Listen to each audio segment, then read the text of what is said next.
Woodrow Wilson was born in Stoughton, Virginia on December 28, 1856.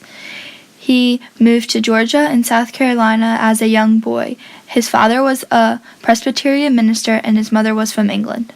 Woodrow Wilson went to college at Princeton, and he eventually ended up becoming the president of Princeton, and he also became the governor of New Jersey. In the 1912 election, Woodrow Wilson ran as a progressive Democrat against Theodore Roosevelt and ended up winning. He became the 28th president of the United States on March 4, 1912. One of Wilson's greatest achievements was the banking reform, which created the Federal Reserve, which regulated countries' banking. Although Wilson was a great president, he was racist and he supported segregation. Wilson once attended the screening of A Birth of a Nation, which glorified the KKK, and after that, many people saw that Wilson was racist. After the movie came out, many riots broke out across America. The KKK also grew during Wilson's presidency.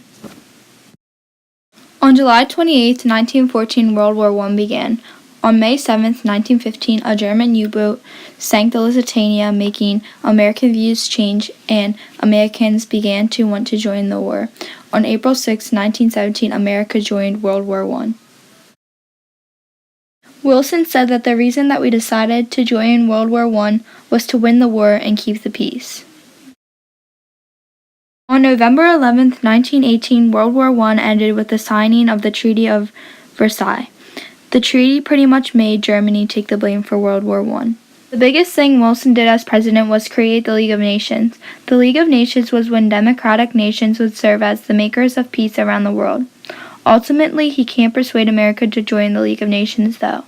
But 20 years after World War II, United Nations was created, and it is very similar to League of Nations.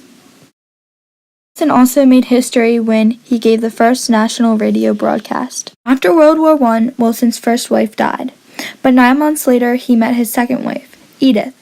She was a very independent woman. Woodrow liked independent women and believed in women's suffrage, which eventually led to the passing of the 19th Amendment, giving women the right to vote.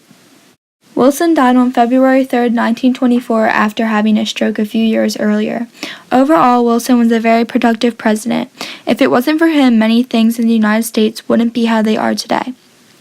He passed the Women's Suffrage Amendment and led us safely through World War I. He also won the Nobel Peace Prize in 1919.